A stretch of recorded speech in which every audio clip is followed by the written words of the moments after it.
Tecnoautoritarismo. O que é isso? Ainda não há um consenso definido, mas o termo corresponde a novas formas de expansão do poder estatal que se baseiam no uso da tecnologia. Apesar de parecer novo, pesquisadores alertam para o controle monopolizado do Estado e para o compartilhamento de dados pessoais dos cidadãos desde a década de 1960. O termo pode ainda remeter a estados autocráticos. Ledo, engano. Expressões do tecno-autoritarismo também estão presentes no seio das democracias liberais do norte global. E é claro que o Brasil, sob a égide bolsonarista, não iria passar incólume. As constantes investidas da Secretaria de Operações Integradas do Ministério da Justiça, a CEOP, para criar ou mesmo contratar mecanismos de vigilância estatal são prova cabal de que devemos dar mais atenção ao tema. Não obstante, projetos de lei que visam regulamentar a tecnologia tramitam hoje no Congresso Nacional, também não levando a sério implicações aos direitos humanos e aos direitos democráticos dos cidadãos. É o caso, por exemplo, do artigo 10 do PL 2630 de 2020, o chamado PL das Fake News, que trata sobre a rastreabilidade em aplicativos de mensageria, como o WhatsApp e o Telegram. O que está disposto no artigo pode enfraquecer a criptografia nas comunicações nesses aplicativos. É muito sério. Tudo isso é debatido hoje no nosso podcast com Rafael Zanata, diretor da ONG Data Privacy Brasil, e com Veridiana Limonte, que é analista sênior para políticas da América Latina da Electronic Frontier Foundation. Bom, eu sou o jornalista Enio Lourenço, da Coalizão Direitos na Rede, e antes de começar é importante destacar que esse episódio faz parte da programação da Cripto Agosto 2021, uma campanha que valoriza e tenta expandir os conceitos da criptografia e sua importância nas comunicações, cujo tema é a criptografia contra o tecno-autoritarismo. Agora sim, bora lá que o Batalhas Digitais, episódio 16, Tecno-autoritarismo, começou. Vem com a gente.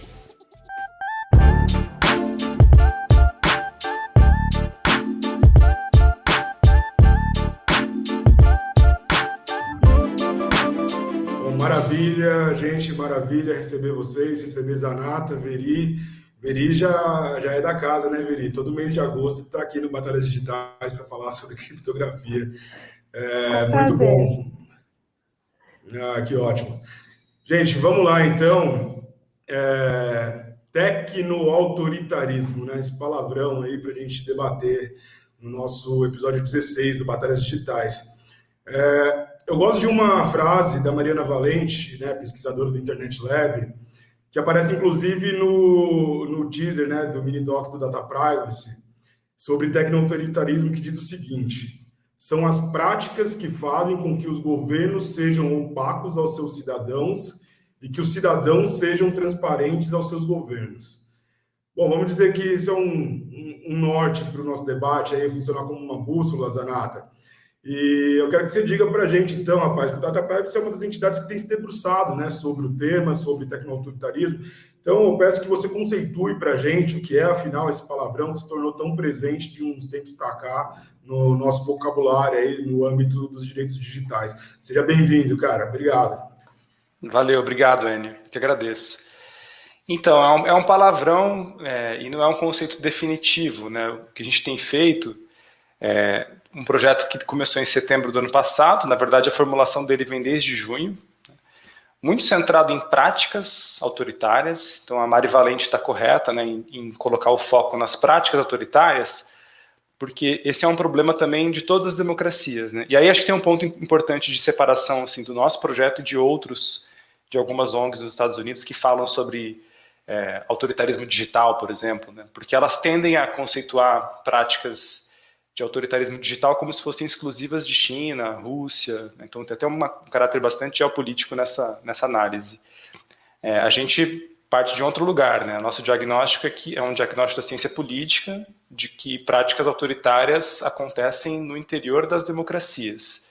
E as democracias hoje estão sendo corroídas quase que por um processo global de ascensão de novas práticas autoritárias, que se valem, claro, da possibilidade sociotécnica do uso de informações, né?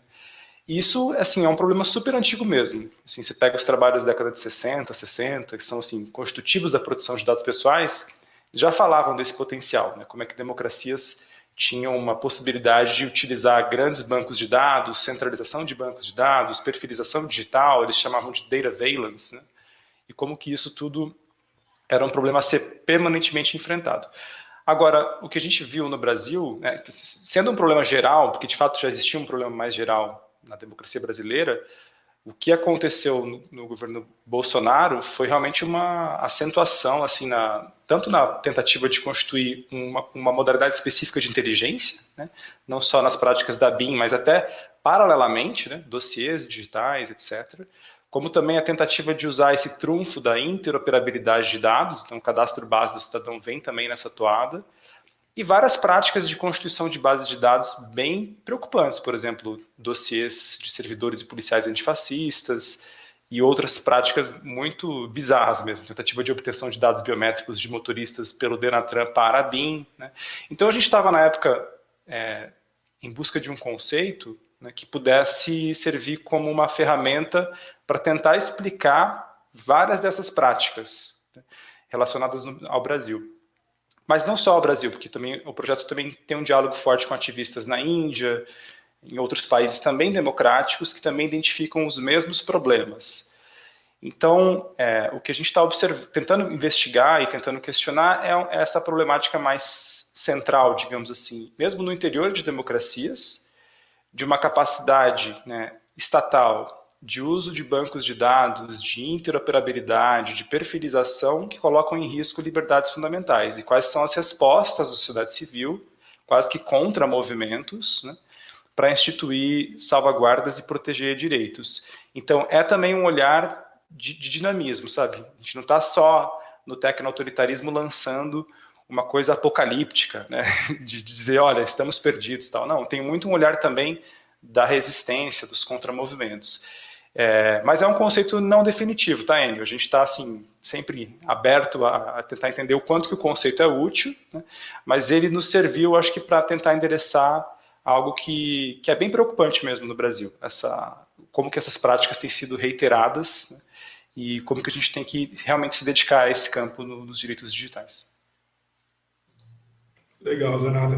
Rapaz, eu fiquei pensando aqui durante sua resposta, se você consegue dar alguns exemplos práticos também nas democracias liberais do Norte, especificamente, se vocês já mapearam alguma coisa lá. Por exemplo, você falou do cadastro base do cidadão, né, que é aqui do Brasil e tal. Acho que a gente pode falar um pouquinho mais para frente de Brasil, de detalhes dos projetos que estão acontecendo, mas um exemplo global mesmo do que está acontecendo, do que esses pesquisadores aí dos anos 60 que você disse já estavam tendo como concepção do que poderia vir a ser tecno-autoritarismo.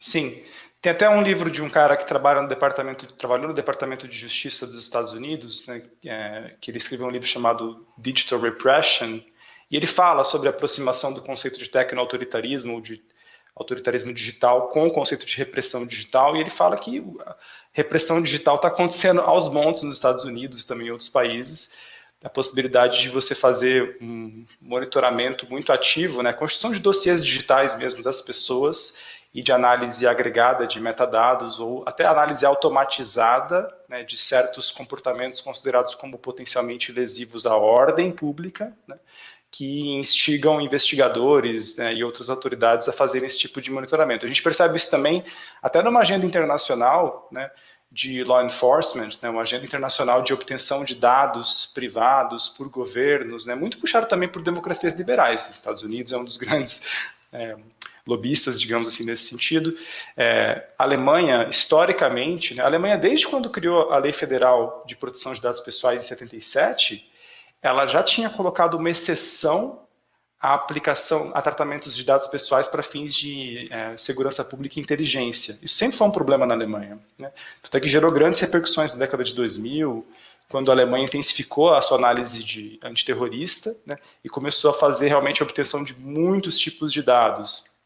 Então isso também é muito presente também na sociedade civil alemã, essa crítica também ao modo como o próprio Estado alemão, né, para fins eventualmente legítimos, né, como o combate ao terrorismo, ele ultrapassa certos limites, né, ele vai além.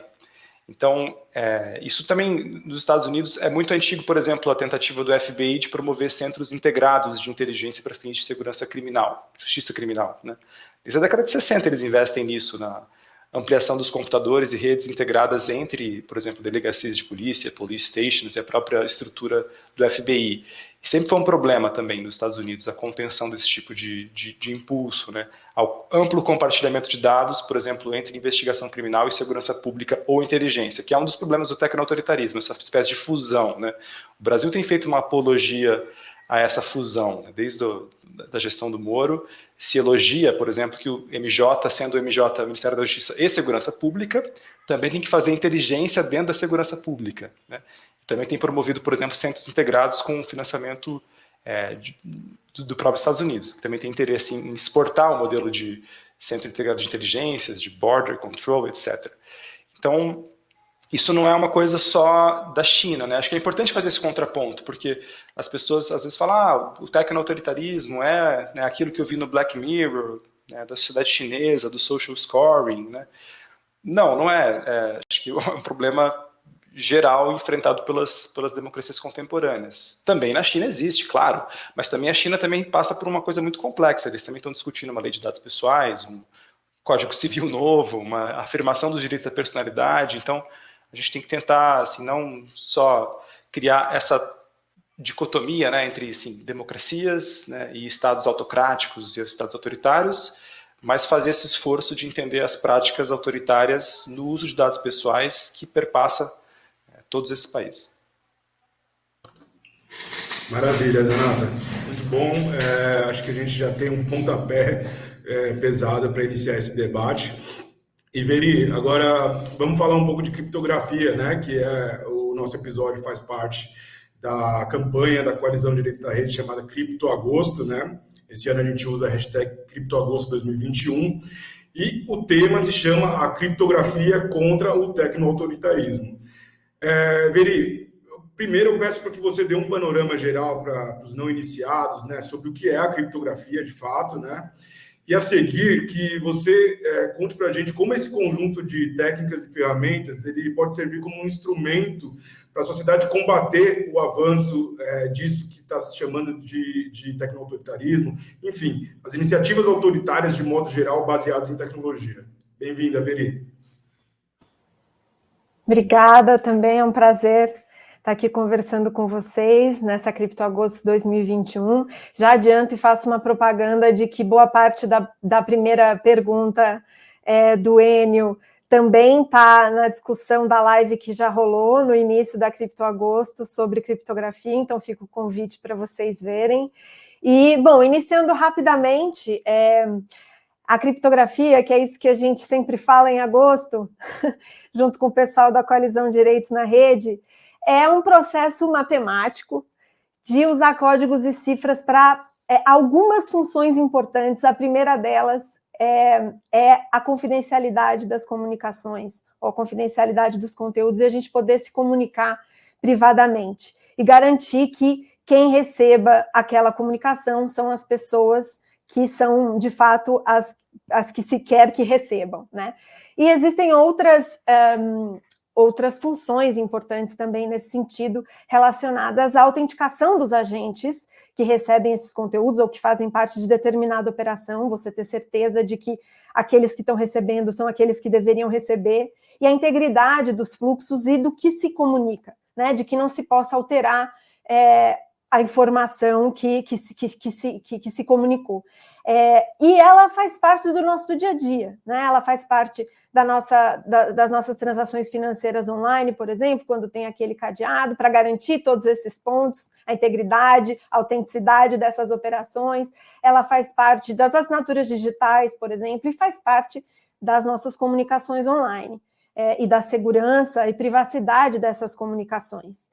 E é um dos principais temas, né, relacionados hoje em dia à criptografia, uma das grandes disputas. Também a segurança dos dados que a gente tem armazenado, por exemplo, no nosso celular, né, se alguém rouba, se alguém pega, não ter acesso, se ele tem criptografia no disco, não é possível acessar esses dados sem ter a senha para esse acesso. Também um ponto importante, a própria segurança desses dispositivos, ou a autenticidade, por exemplo, dos aplicativos que você faz o download, ter certeza de que eles não foram modificados para terem funcionalidades mal intencionadas. Então, são uma série de questões relacionadas à segurança na nossa vida digital, não só digital, mas principalmente digital. E aí, nessa discussão sobre o tecno-autoritarismo que a gente está fazendo, um dos pontos relevantes, inclusive, além da questão da criação de grandes bancos digitais, que vem, inclusive, como o Rafael Zanata, né, dizia, desde a década de 60, 70, principalmente, que inclusive motivou, né, muitas das discussões sobre legislações de proteção de dados, e que agora a gente vê surgindo com as funcionalidades tecnológicas permitindo muito mais a constituição desses bancos, o cruzamento desses bancos, a realização de inferências a partir dessas informações, a perfilização dos cidadãos, etc. Um outro ponto fundamental da questão relacionada a esse desequilíbrio tremendo entre opacidade de governos e transparência de cidadãos é a vigilância nas comunicações, né? Que se relaciona, enfim, também a construção de bancos de dados em relação ao que se pode obter da gente por aí nas diferentes tecnologias que a gente utiliza.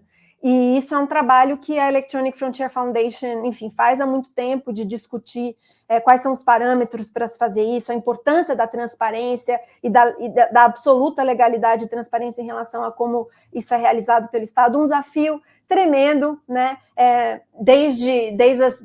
Isso veio a público de maneira mais ampla com as revelações do Snowden, mostrando como isso acontecia no centro, né, da democracia liberal norte-americana, e que atingia todo mundo, porque as comunicações passam por lá de maneira absoluta, ou enfim, não absoluta, porque existem países fora disso, mas de maneira bastante relevante.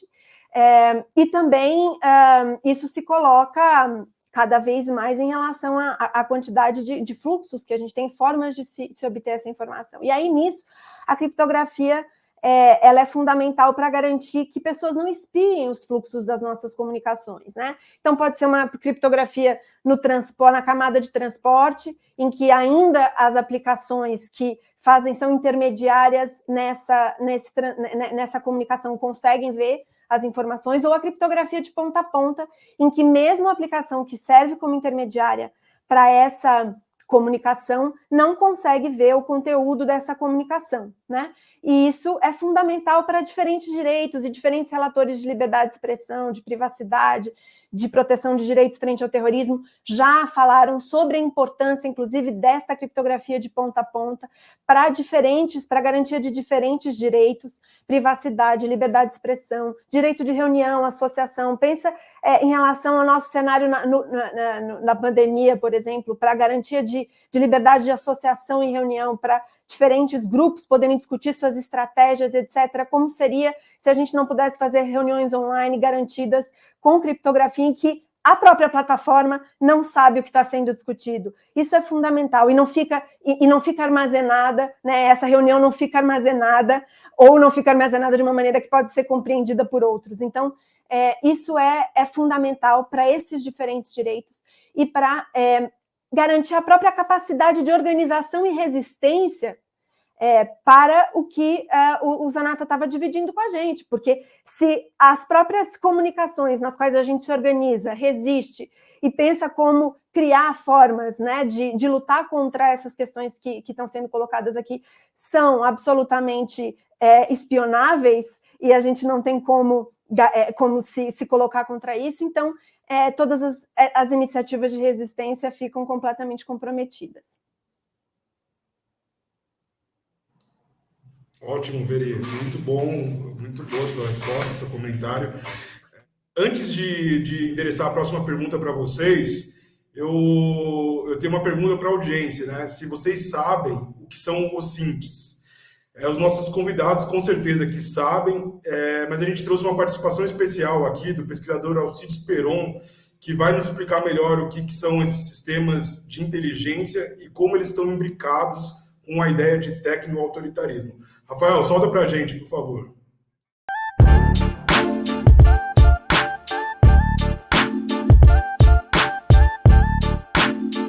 Eu queria agradecer o convite de estar aqui hoje e poder explicar um pouquinho da minha pesquisa, né? Eu venho desenvolvendo ela, na realidade, desde meados de maio, graças ao apoio que eu recebi da Rede Latino-Americana de Vigilância, Tecnologia e Sociedade, a LAVITS, qual eu sou membro, e bastante influenciado pelo escândalo, né, amplamente mediatizado a respeito da tentativa de contratação de sistemas de monitoramento de redes, né, pela CEOP, que é a Secretaria de Operações Integradas do Ministério da Justiça. À época, foi noticiado por diversas mídias, né, que o vereador Carlos Bolsonaro teria tentado intervir, né, nesse leilão, advogando em favor da contratação dos sistemas da empresa israelense NSO, particularmente do sistema Pegasus, né, conhecido mundialmente por protagonizar diversos escândalos relacionados à invasão de privacidade, intrusividade na vida das pessoas. Esse sistema, na verdade, é um spyware, né, que entra no celular das pessoas, dos indivíduos investigados, e passa a extrair dali diversas informações a respeito da movimentação do sujeito e da troca de mensagens. O uso desse sistema foi endêmico no México e foi utilizado por diversas agências para o monitoramento e investigação de jornalistas, de ativistas de direitos humanos, e foi utilizado, de acordo com o Citizen Lab, né, também pelo governo saudita para investigar dissidentes, opositores do regime, dentre eles o Jamal Khashoggi, que foi aquele jornalista que teria sido assassinado, né, pelo governo saudita. Enfim, a utilização desse sistema aqui me parecia bastante perigoso nas circunstâncias nas quais a gente vive atualmente. Isso me chamou bastante atenção, então eu decidi investigar. Mas logo de cara eu percebi que no leilão da CEOP, na verdade não se tratava de uma tentativa de contratação de um sistema de spyware, mas sim da contratação de um outro conjunto de sistemas que vem sendo hoje amplamente utilizado por forças policiais, forças de inteligência e também empresas privadas, né, que são sistemas de Open Source Intelligence, né, inteligência de dados abertos, ou na sigla que a gente vai utilizar bastante aqui, que são os OSINTs, né, que é a redução de Open Source Intelligence. Pois bem, esses sistemas eles começam a ser utilizados, né, são softwares, são sistemas de busca de dados, de informações e produção de perfis a respeito de certos investigados, né, e que vão coletar dados em diversas fontes abertas, sejam elas redes sociais, sejam elas outras interações online, as quais deixam rastros digitais. E como hoje, basicamente, tudo que a gente utiliza e todas as plataformas que a gente utiliza coletam nossos dados e muitas vezes não tem a devida proteção desses dados ou mantém eles em aberto, e também por conta de diversos outros vazamentos de informações de redes sociais e de outras fontes, esses sistemas passaram a conseguir coletar informações muito preciosas e muito amplas sobre os indivíduos. E aí entra a dinâmica da sua importância para as práticas de inteligência e de investigação. Não se trata apenas de uma coleta de dados, mas se trata também da produção de perfis, que vai envolver, por exemplo, padrões de relacionamento, isso é, podendo fazer com que se identifique padrões de relacionamento entre um indivíduo e um outro conjunto de indivíduos a partir das suas interações online, né? De um indivíduo a partir com um local, com uma instituição. Isso faz com que a produção de dossiês, né, seja cada vez mais profunda, e isso apresenta uma série de problemas também, né? Empresas privadas, por exemplo, utilizam esses sistemas não apenas para, enfim, se antever a eventuais ameaças cibernéticas, né, para se antever a eventuais invasões nos seus sistemas, mas também usam esses sistemas para coletar informações sobre futuros funcionários, né, fazendo checagem de background a partir de dados que estão disponíveis na web. O grande problema é que os OSINTs, apesar de serem essas dinâmicas de coletas em base de dados abertas, né, eles também apresentam problemas, né. Muitas vezes, apesar de eles serem utilizados por próprios ativistas de direitos humanos, como foi o caso da BBC, né, de Londres, que fez uma investigação bastante profunda a partir de OSINTs para identificar, por exemplo, abusos no governo camaronês, né, contra a sua população, e assim como a empresa de jornalismo investigativo, a Bellingcat, utilizou sistemas de OSINTs para, enfim, recompor a trajetória histórica da derrubada daquele voo da Malaysia Airlines, né, na Ucrânia, a partir das forças separatistas. Apesar desses usos, né, que são bastante importantes e revelam uma potencialidade muito grande para ativistas dos direitos humanos, aí existe uma enorme potencialidade do seu uso também malicioso, isso é, o seu uso abusivo para investigações e para a produção de dossiês e para a perseguição de certos indivíduos. Imaginem que a coleta de dados elas podem levar, por exemplo, a produções antagônicas sobre um certo indivíduo. Essas informações na web não têm garantia de veracidade, portanto, muitas vezes as informações coletadas por osintes podem levar à identificação de pessoas erradas e redes de relacionamentos equivocadas, levando, por exemplo, a eventual autuação ou prisão de pessoas que, na verdade, não chegaram a cometer crimes. Foi o caso, por exemplo, né, da utilização de sistemas de osintes por investigadores na web, né, que passaram a investigar a partir de imagens, né, a invasão do Capitólio nos Estados Unidos, né, em janeiro desse ano, para tentar identificar as pessoas que teriam invadido. Existem vários casos, né, de que essa tentativa foi bastante frustrada e levou à identificação errônea de certas pessoas, levando a inúmeros constrangimentos, né, e um linchamento online, por assim dizer. Olhando não apenas para esse escândalo, evidente, não apenas para esse escândalo, mas para uma série de outros problemas, é que o Centro de Direitos Humanos da Universidade de Berkeley, em conjunto com o Alto Comissariado da ONU, passaram a desenvolver uma série de mecanismos para, enfim, para regular esse tipo de atividade de osintes. Eles partem da mesma perspectiva que eu parto, né? Há uma importância enorme em bases de dados abertas, ou seja, há uma potencialidade e é extremamente fundamental que nós conservemos, né, uma política de manutenção de dados abertas por diversas entidades, né, que seria a garantia da liberdade de informação. No entanto, seria necessário desenvolver mecanismos de regulação para a atividade de osintes sem que haja o ferimento, né, desse princípio de liberdade das informações. E nesse espírito, né, foi desenvolvido esse chamado Protocolo de Berkeley, que tem por objetivo, por exemplo, estabelecer uma regulação da prática de osintes, né, regular, por exemplo, a atividade, regular o conjunto de práticas que estão no entorno da coleta e tratamento de dados, e fundamentalmente, né, regular a atividade de inteligência que se baseia nisso, trazendo à tona uma série de princípios de transparência, de accountability, que são fundamentais para quem exerce essa atividade de inteligência a partir de dados abertos, né? O sistema, portanto, os sistemas de buscas, né, em base de dados abertas, de inteligência em base de dados abertas, é extremamente importante, né, e tem uma potencialidade enorme para a construção de investigações. Mas é fundamental que haja uma regulação dessas práticas para que elas não se tornem, de uma forma alguma, abusivas e nem induzam a identificações e autuações errôneas. Enfim, é isso. Gente, vamos falar de Brasil agora, né? Seria um ledo engano acreditar que um país sob a égide bolsonarista passaria incólume ao tecno-autoritarismo, né? Claro. E, Zanato, eu queria que você me desse uma ideia do que está acontecendo nesse âmbito do executivo, né? A gente teve o caso do Pegasus, né? Que é um sistema de espionagem que se aventou que ele entrasse num pregão aí do Ministério da Justiça, mas o que mais você e o Data Privacy estão mapeando de iniciativas do governo federal que se associem a essa ideia de tecno-autoritarismo? Legal, Enio. Esse projeto, vale dizer também que é um projeto desde do junho do ano passado, que é feito em trio, digamos assim. A Data Privacy trabalha junto com o LAUT, que é o laboratório, é o Centro de Liberdades e Autoritarismo, né, que infelizmente o diretor, que é o Conrado Rubner Mendes, tem sido alvo, né, de um ataque sistemático por parte do governo. Antes eram ameaças no Twitter do general Heleno, depois passaram a acusações criminais, né, agora chegou até a Polícia Federal, então nos afeta também, né, ver o diretor de uma ONG parceira sofrendo com isso.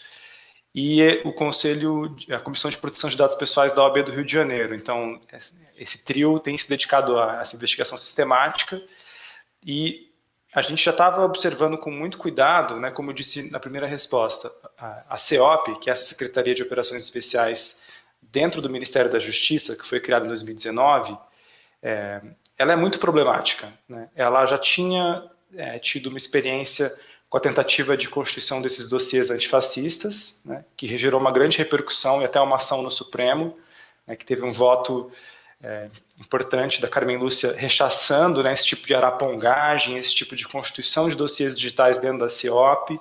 Na época levou, né, à exoneração do diretor de inteligência dentro da secretaria, mas essa estrutura permaneceu. Ainda há essa diretoria de inteligência dentro da CEOP, da Secretaria de Operações Integradas, e ainda há um interesse muito grande da CEOP de se instrumentalizar, né, de ter às mãos um novo aparato técnico, por assim dizer, para promover as atividades de inteligência dentro do Ministério da Justiça. Não estamos falando da ABIN, que por excelência seria o órgão que faria a inteligência de acordo com alguns parâmetros democráticos.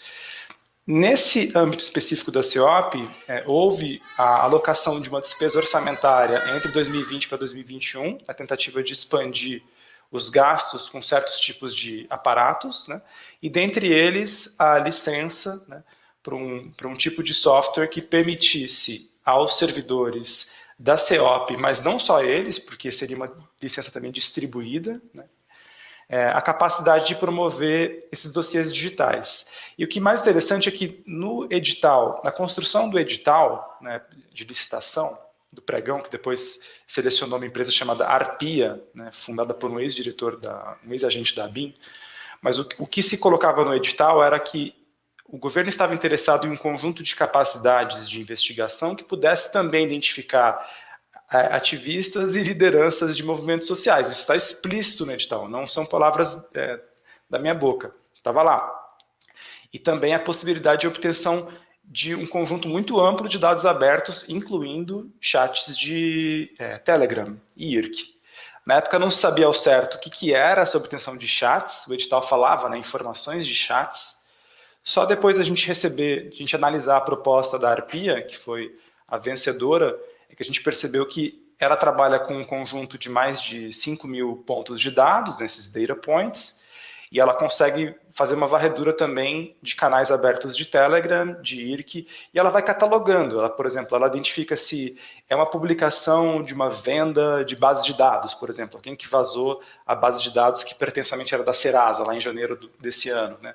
Ele vai catalogar, como se fosse assim, uma mensagem de um hacker envolvido com incidente de segurança. Então, ele vai permitir vários tipos de catalogação, permite uma agregação grande de informações em camadas. Você consegue juntar informações que estão disponíveis no Twitter, no Instagram, no Telegram, no IRC, blog posts, tudo que já foi publicado, Internet Archives, enfim, tudo que está catalogado e indexado na internet.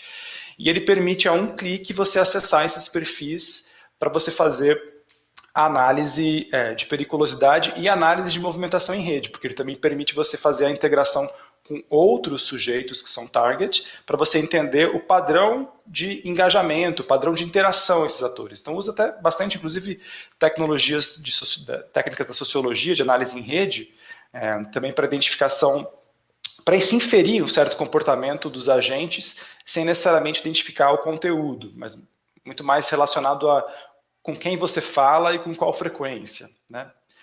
Então, esse tipo de tecnologia, ele tem um problema quando ele é colocado assim, livremente, digamos, dentro da CEOP, para um tipo de operação que é estranha à natureza do Ministério da Justiça. Não seria, por exemplo, o Ministério da Justiça não deveria fazer o que a ABIN faz dentro do Ministério da Justiça. E a gente tem tido muitos episódios recorrentes de, por exemplo, o Ministério da Justiça influenciando a FUNAI para promover a perseguição de lideranças indígenas, constituir dossiês digitais de lideranças indígenas, para daí promover o inquérito, né, acusação criminal, contra certas lideranças, com uma tática de intimidação. Então, é um cenário muito próximo de nós, a possibilidade de utilização desse tipo de software, como o da Arpia, como um instrumento, como algo que auxilia uma tática maior, já em execução, de intimidação de ativistas, ou até a tática de compreensão de quem são esses ativistas, como eles se movimentam, com quem eles se engajam, como uma forma de desmobilização da sociedade civil.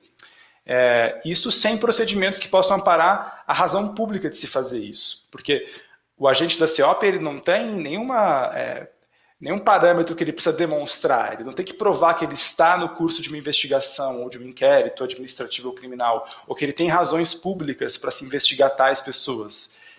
Em tese, uma vez tendo esse software dentro da CEOP, ele poderia livremente utilizar. E é essa omissão estatal de não criar os parâmetros que é o que a gente se rebela, digamos assim. A nossa grande tese jurídica, diante da utilização da Arpia, né, que é diferente do Pegasus, porque o Pegasus vai fazer mesmo o spyware, ele vai explorar o dispositivo e ele vai transformar o dispositivo num instrumento de vigilância. A Arpia não faz isso, ela não tem condições de fazer isso. mas ela é tão problemática quanto, na medida em que ela permite criar dossiês digitais e inferir dados pessoais sensíveis, especialmente dados de orientação política, ou dados de associação política, porque o dossiê permite isso, né, com grau inferencial. E o nosso argumento é que, assim, olha, o Estado não poderia fazer isso, porque isso é uma violação de devido processo. É um tipo de ingerência nas liberdades civis, na nossa vida cívica, dando ao Estado uma capacidade muito grande, né, de instrumentalizar esse tipo de vigilância sem procedimentos, que é incompatível com o Estado democrático de direito. Então a gente só poderia aceitar isso se houvesse a determinação de por que fazer, quais são os potenciais alvos, qual é o procedimento, né, e até alguma estrutura de supervisão e controle. Né, como existe, por exemplo, na ABIN, existe uma comissão no Congresso que consegue supervisionar a atividade da ABIN, em tese. Né. Isso no CEOP não existe. O CEOP é uma estrutura nova. Então, a problemática que está nesse caso é essa. Né. Se especulou na mídia, né, na matéria do UOL teve muita repercussão porque disse que o Carlos Bolsonaro estava fazendo um lobby, pressionando, né, para que houvesse a contratação da Pegasus, né, até colocando de lado os militares na própria escolha do tipo de tecnologia. Depois não houve mais demonstração assim, probatória, que de fato tinha envolvimento direto do Carlos Bolsonaro, mas essa história ficou no ar. E agora voltou com tudo a história do Pegasus em razão do projeto de investigação Pegasus, né, feito por uma coalizão de jornalistas e ONGs sediadas na França, que está documentando sistematicamente os casos de abusos de direitos humanos na utilização do Pegasus, no México e em outros países. Mas aí as coisas se aproximam, né, porque, digamos assim, o Pegasus e a ARPIA, elas estão num espectro de tipos de tecnologia que podem ser utilizadas. Elas não são a mesma coisa, mas elas estão dentro de um mesmo gradiente da razão de se utilizar. Né? No fundo, elas têm sido utilizadas com essa finalidade. Monitoramento ostensivo da sociedade civil, capacidade de produção de dossiês digitais e, eventualmente, capacidade de exploração desses dispositivos para obter mais informações. Né? O Pegasus dá esse passo além. Né? Ele se transforma realmente numa arma informática. A ARPIA não. Mas essa é um pouco a discussão de fundo, Enio. Assim, tem tudo isso rolando, né? E a evidência trazida pelo Jamil Chat foi que a Lava Jato tinha feito esse tipo de interesse em contratação, até por procedimentos assim, profundamente antijurídicos, né, Veri? No curso de uma delação premiada, você forçar o delator a fazer a contratação e passar para os procuradores é algo que eu não imaginava na minha vida como jurista, ver esse tipo de procedimento. Mas o lavajatismo no Brasil, ele rompeu com as fronteiras que a gente conhecia do que era razoável, né, lícito ou de devido processo, e isso trouxe mais um alerta, que é, olha, se houve esse interesse, quem garante que não houve a contratação? O que mais está por aí? O que mais está por vir, que pode vir à tona? Então, acho que ainda é cedo para cravar, né, qualquer tese, se houve ou não contratação. Está no ar o curso de investigação, e isso é importante para a gente problematizar a ARPIA e o que está acontecendo na CEOP, porque não seria impossível, né, a eventual utilização de um software como o Pegasus ali dentro.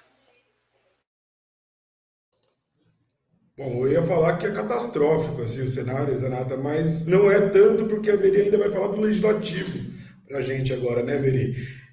Não bastasse essa treta toda no âmbito do executivo, a gente tem projetos de lei correndo, né, no parlamento brasileiro, que também a gente poderia dizer, né, que dialogam com esse tecno-autoritarismo, né, no sentido de vulnerabilizar comunicações, por exemplo, no caso do PL 2630, né, o chamado PL das fake news, tem um artigo lá presente que fala sobre rastreabilidade dos aplicativos de mensageria, né, então, que iria de encontro à criptografia, né, uma criptografia forte. A gente também teve, né, Veri, nesse ano, a retomada de um projeto de lei lá de 2010, que pretende reformar o Código de Processo Penal e trata questões de tecnologia também como, enfim, salvadoras, né, como se fosse tipo resolução dos problemas, mas acaba legitimando o que a gente poderia chamar de hacking governamental, né? Veri, conta pra gente esses problemas todos que estão acontecendo no Legislativo para a gente se situar. Bom, vamos lá, dando boas notícias. Só que não, né? Em relação ao PL de fake news, que a gente chama, né, o 2630, um dos dispositivos que trazem bastante preocupação de diferentes organizações aí que discutem, né, essa intersecção entre direitos humanos e tecnologia é o artigo 10, que fala justamente dessa rastreabilidade de mensagens em aplicativos com criptografia de ponta a ponta, em que a plataforma não, em que o WhatsApp, enfim, é um dos grandes exemplos, mas existem outros, como o Signal, né? Em que as plataformas não têm acesso ao conteúdo, e aí ele vem justamente nesse contexto, né, do combate à desinformação. Não há dúvida de que existem preocupações enormes em relação a esse fenômeno, e claro, é importante que se busquem fenômeno da desinformação e que se busquem respostas consistentes, mas também à altura da complexidade do fenômeno, que não se resume, embora, né, as ferramentas tecnológicas sejam fundamentais na disseminação das mensagens e as ferramentas de criptografia de ponta a ponta, o WhatsApp também cumpram papel nesse ecossistema, digamos assim, né? Isso faz parte de um ecossistema em que os meios de comunicação de massa também cumprem um papel. As autoridades oficiais, com a sua responsabilidade e de maneira bastante pública em relação ao que dizem, também cumprem esse papel, e as pessoas sabem o que elas estão dizendo, né? Entre uma série de outros elementos desse ecossistema que precisam ser avaliados com cuidado, e a tecnologia é um meio aí nesse conjunto sociotécnico, digamos assim, a gente gosta de usar essa palavra, né? Mas que mostra que não é a resposta isolada da questão que se quer enfrentar. E, ao mesmo tempo, é importante que as respostas não sejam formas de aprofundar problemas que a gente está discutindo aqui desde o início dessa discussão, né? O artigo em si, ele cria uma obrigação de retenção massiva de dados relacionados a mensagens que possam viralizar, né? Mesmo que elas não viralizem, existe uma obrigação de até um determinado tempo elas serem armazenadas para ver se elas vão viralizar, e aí, se elas viralizarem, ficariam armazenadas por determinado tempo, senão elas seriam apagadas. Mas, a partir do momento em que uma mesma mensagem fosse encaminhada por mais de 5 usuários, no intervalo de até 15 dias, para grupos de conversas, listas de transmissão ou mecanismos similares, elas passariam a ter que ser guardadas, né? A cadeia dessas mensagens, né?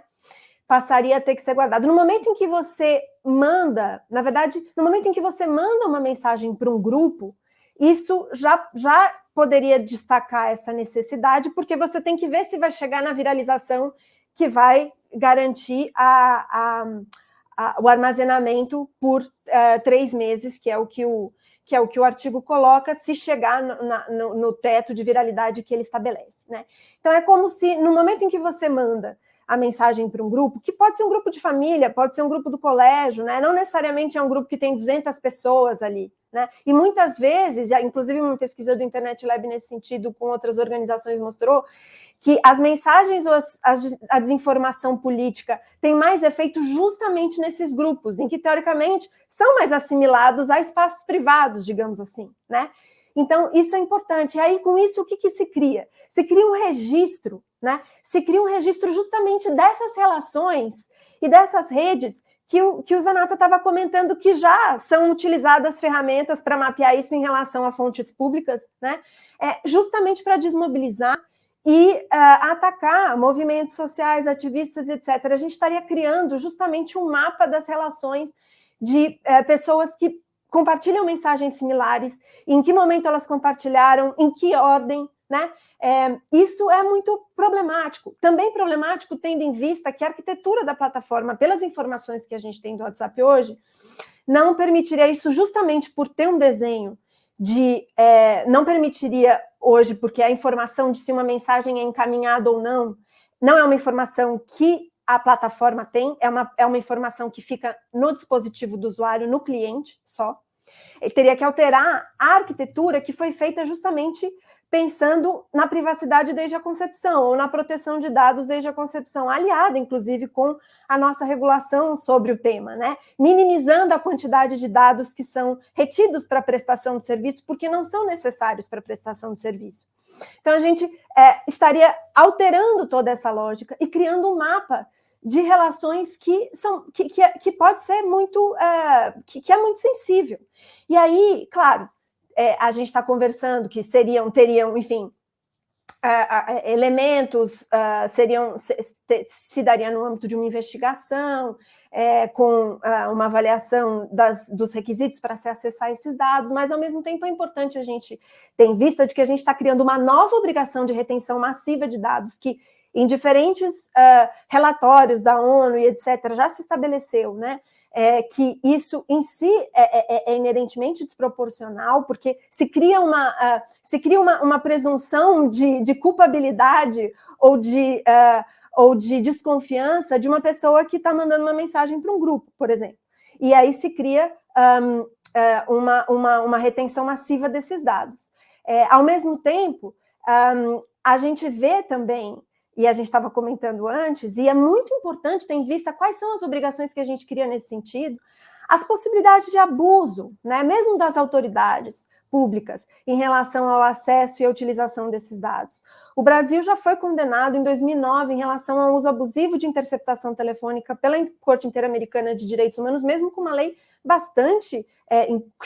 com bastante garantias em relação a isso. Então é importante também a gente pensar, por mais que se cerquem, essa vigilância que é feita sem transparência, sem salvaguarda, sem supervisão pública e etc., que é uma constante na América Latina, ela leva a uma série de abusos também. E a gente precisa tomar cuidado em relação às obrigações que a gente cria nesse contexto. Em relação ao Código de Processo Penal,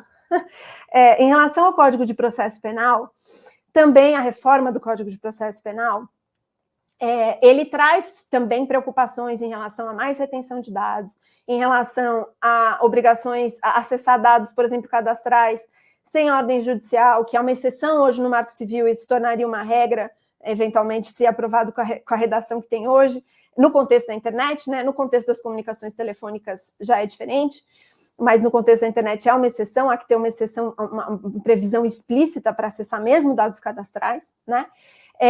E tem questões relacionadas à obrigação de assistência em interceptação em redes digitais, interceptação telemática, em que os provedores que servem a essa comunicação, aplicando subsidiariamente a obrigação que tem de assistência na interceptação telefônica, à interceptação em redes digitais, poderia levar a obrigações de quebra de criptografia ou de comprometimento de segurança de sistemas informáticos e confidencialidade e privacidade de comunicações na internet no âmbito do Código de Processo Penal, numa combinação aí para ser, enfim, para quem quiser saber do que a gente está falando, do artigo 305 com 288.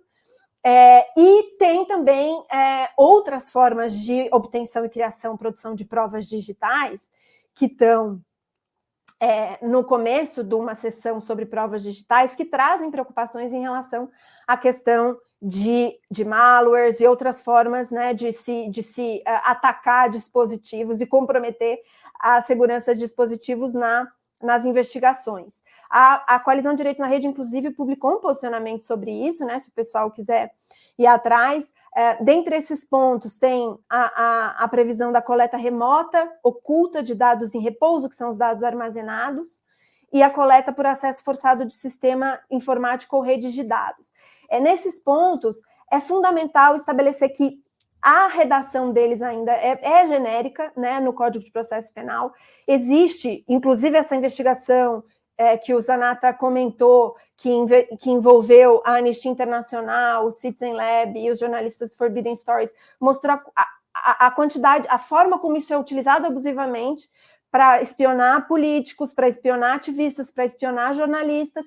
Então, inclusive o relator da ONU para a Liberdade de Expressão já publicou relatório dizendo que deveria haver uma moratória na utilização dessas ferramentas enquanto não há um framework, né, um marco robusto de direitos humanos para estabelecer como isso pode ser utilizado. Então, novamente, é importante ter cuidado em relação às rotas que a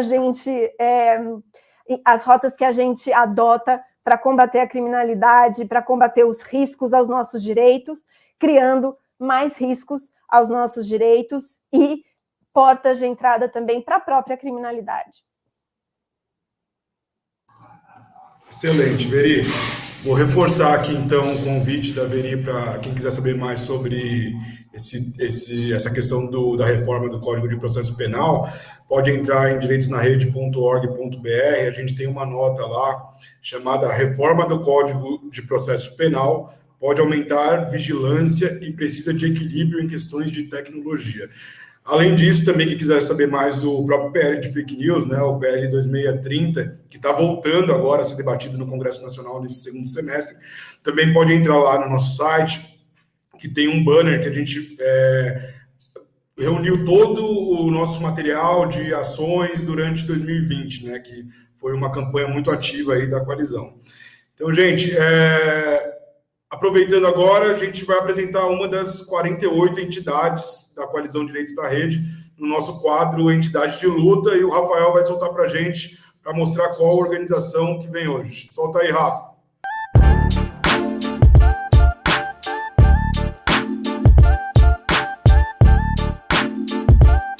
Oi, pessoal. Meu nome é Leonardo Foleto, eu estou coordenador geral do capítulo brasileiro do Creative Commons, que é uma organização mundial sem fins lucrativos que visa promover o compartilhamento do conhecimento e da criatividade em forma de transformação social. Então, o capítulo brasileiro ele se formou a partir de uma diretriz da rede global Creative Commons de formar capítulos ao redor do mundo. Ele se formou a partir de 2019 com uma série de apoiadores e pessoas que de alguma forma se envolviam com a pauta das licenças livres e do direito autoral na internet. Desde 2019, então, a gente mantém o capítulo. Desde 2020, a gente faz parte da Coalizão Direitos na Rede, principalmente trabalhando com as questões ligadas, logicamente, ao direito autoral na rede, a questão das licenças livres, formas de potencializar o conhecimento livre, também em disputas relacionadas aos acervos livres em museus, bibliotecas, aos recursos educacionais abertos, que muitos deles têm licenças Creative Commons.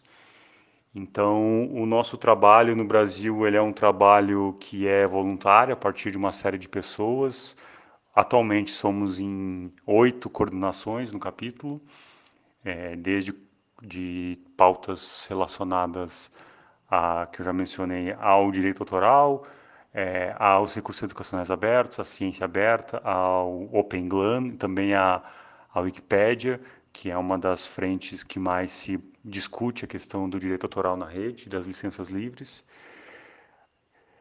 Então é isso, a gente está sempre à disposição para conversar e se envolver nas disputas em prol de conhecimento livre, de licenças mais abertas e de uma flexibilização dos direitos autorais em face à nova, já nem tão nova, realidade da internet, que potencializou demais o compartilhamento de arquivos na rede. É isso, então, obrigado. Bom, é isso, gente. Então, vamos chegar aqui à nossa última questão. Bom, a distopia toda está aí, né? Já foi relatada pelos nossos participantes, o cenário é trágico. Esse jornalista que vos fala já anda muito cético com as questões tecnológicas. Eu estou quase para ludista, viu, Veri e Zanato? Estou quase quebrando os meus gadgets e tentando me livrar da vida digital. Mas como não dá, né? Porque a vida social, o trabalho, a educação, tudo virou digital. Então, ainda tenho que me conformar até um dia sonhar em me aposentar com esse mundo digital. Então, dito todas essas palhaçadas aqui, eu quero dizer para vocês o seguinte. A tecnologia 2021, 3 de agosto, quando a gente grava esse programa, a tecnologia configura para vocês hoje um instrumento de emancipação social ou de opressão? Zanata, com você. Legal, eu estava brincando que é uma pergunta clássica, né? Porque de fato é, né? E você falou dos ludistas, né? E o Marx tem uma discussão muito interessante sobre os ludistas no Capital, porque a crítica do Marx no Capital é que os ludistas, ao mirarem nas máquinas, ao tentarem se opor às máquinas e quebrarem as máquinas, perdiam de vista as formas sociais que davam estrutura para a utilização dessas máquinas dentro de uma certa economia política. Esse argumento do Marx ele está presente em muitos dos principais intelectuais que pensam essa questão, essa tensão entre emancipação e opressão social, né? O Marcuse, por exemplo, discussão importante do Marcuse também há muito tempo atrás sobre a tecnologia sendo uma habilitadora dos processos de opressão e ao mesmo tempo de emancipação, esse caráter ambíguo, né? A própria Julie Cohen, que é uma das minhas filósofas favoritas hoje, né, professora dos Estados Unidos, tem um livro muito importante dela, recente, né, sobre a infraestrutura jurídica do capitalismo informacional. Ela também aponta, né, para isso, né, como que não só a tecnologia, mas também o direito, né, constitui também uma certa infraestrutura que nos coloca nessa condição quase de extrativismo digital, né, de exploração e manipulação, mas ao mesmo tempo há fendas, né, de contramovimentos, né? E esse ponto dos contramovimentos, que eu também acho muito importante, ele é também influenciado pelo pensamento marxista, né, diga-se de passagem. Então, o Marx acaba dominando todo o debate, né, porque o Polanyi, né, que é um outro teórico do socialismo, também discutia como que nos processos de comodificação, né, da vida, dinheiro, tempo, vida, também a sociedade reage, né, para recompor o tecido social num contramovimento, né?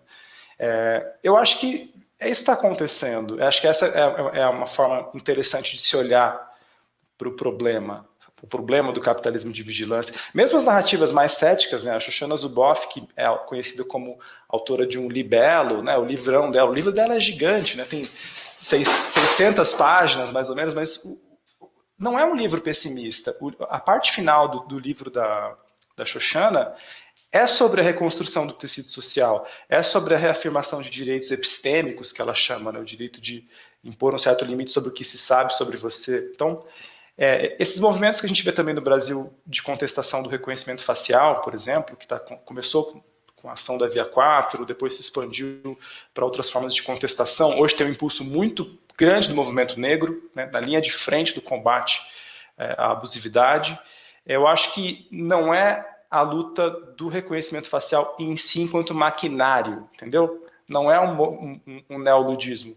Eu acho que é uma contestação de uma certa formatação, certas formas sociais e uma certa economia política. Por que se extrai essa informação? Em que contexto? Qual que é o grau de legitimidade de se fazer isso? E aí a noção do socialismo do Polanyi.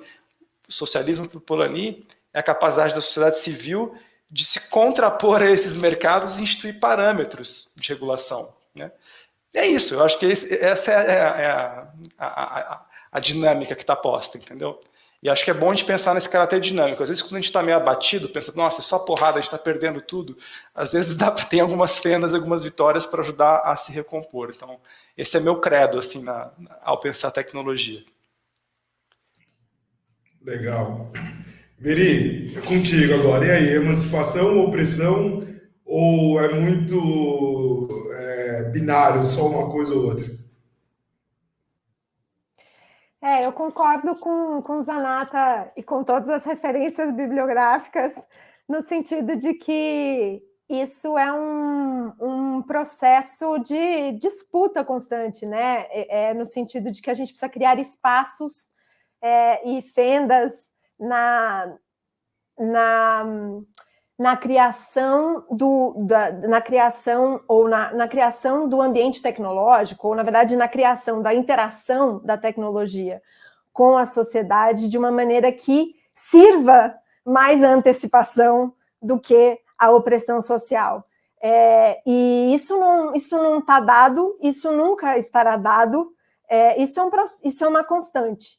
E o nosso papel é contribuir para a constante que alimenta a possibilidade da emancipação, né? Não quer dizer, e isso não quer... E um ponto importante também, né, é que, obviamente, a tecnologia, e isso pensando, inclusive, num paralelo aí de regras técnicas e arquitetura da tecnologia e regras do direito, o próprio direito em si, como instrumento, ele não nasceu servindo a emancipação social, longe disso, né? Mas ele pode ser instrumento de emancipação social, e ele é uma disputa constante também. As regras técnicas e arquitetura também elas não são neutras, no sentido de que elas habilitam ou desabilitam determinadas coisas, elas têm objetivos que se pretende facilitar, né, ou dificultar em como elas são utilizadas, mas elas também podem ser hackeadas, elas podem ser recriadas, elas podem ser apropriadas para diferentes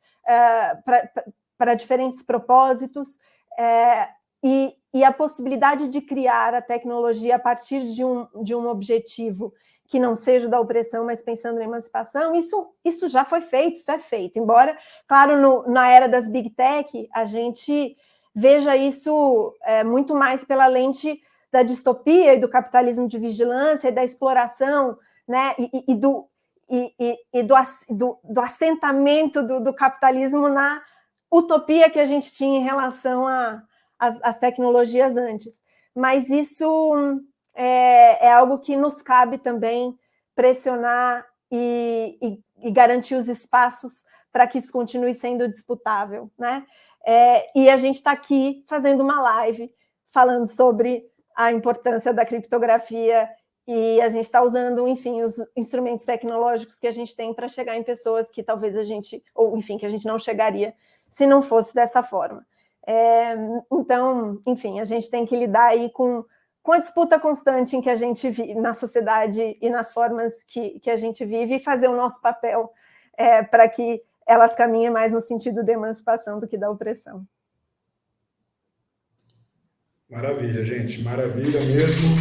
Vocês me reanimaram aí, depois da minha pergunta bad, eu voltei a ter esperança aqui. Vamos lá, gente. A gente fechou Batalhas 16. Foi muito gostoso conversar com o Veri, com o Zanata. Vou deixar um minutinho final aí para os agradecimentos e recomendações. Eu acho que tem muito material aí que as organizações da coalizão estão produzindo, né, sobre tecnoautoritarismo. Bom, é contigo, Zanata. Obrigado aí pela participação, por dedicar um tempinho aí para os nossos Batalhas Digitais, e apareça mais vezes. Obrigado. Não, prazer enorme. Sempre muito bom estar com a Veri também, eterna parceira de ativismo. Eu agradeço muito, como eu disse, é um prazer estar aqui e compartilhar o que a gente está fazendo, né? Eu deixo como recomendação também o trabalho do Laut. Eu falei um pouquinho sobre eles no começo, né? Eu presto aqui minha solidariedade ao Conrado, que eu acho que é um processo muito difícil que ele está passando, de intimidação, né?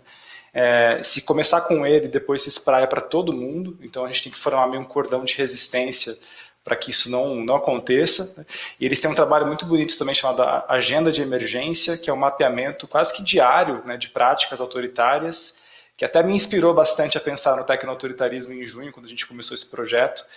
E é uma ONG que, apesar de não estar na coalizão, talvez ainda, né, possa ser a 49ª a entrar, mas é uma entidade muito querida, que tem um trabalho muito bacana. Obrigado, Enio. Valeu, Zanata. Obrigado você. Veri, contigo. Como eu disse lá no início, Veri já é da casa. Todo mês de agosto, quando a gente vem tratar de criptografia, ela está compartilhando conhecimento com a gente, sua expertise. E obrigado novamente, Veri. Apareça sempre que quiser também. Valeu. Obrigada por sempre me receber na casa. E, bom, também prestar minha solidariedade ao professor Conrado. É fundamental o recado que o Zanata deu em relação a isso. Fazer o convite para que as pessoas entrem no site da Electronic Frontier Foundation e vejam lá o que a gente escreveu sobre o PL de fake news. Tem um FAQ bem interessante sobre a questão da rastreabilidade, inclusive com coisas aqui que eu não tive tempo de dizer. Uma fundamental de que mesmo o objetivo de chegar ao início da cadeia não é assim tão simples, não necessariamente a gente vai chegar até essa pessoa, pode chegar a outra pessoa de forma enganosa e criar problemas para ela. Então, enfim, lá outras coisas interessantes para vocês verem, e um convite geral para vocês continuarem acompanhando a Cripto Agosto. É isso. Obrigada de novo. Maravilha, valeu, gente. Então, não se esqueçam aí, esse convite muito importante, quem pegar esse podcast ainda em agosto, acompanhe a hashtag CriptoAgosto 2021, CriptoAgosto nas redes sociais, que vai ter muito conteúdo, muitas entidades produzindo conteúdo sobre a importância desse instrumento aí. E bora lá, a gente se encontra no Batalhas Digitais 17 no mês que vem. Até a próxima. Obrigado, gente. Valeu.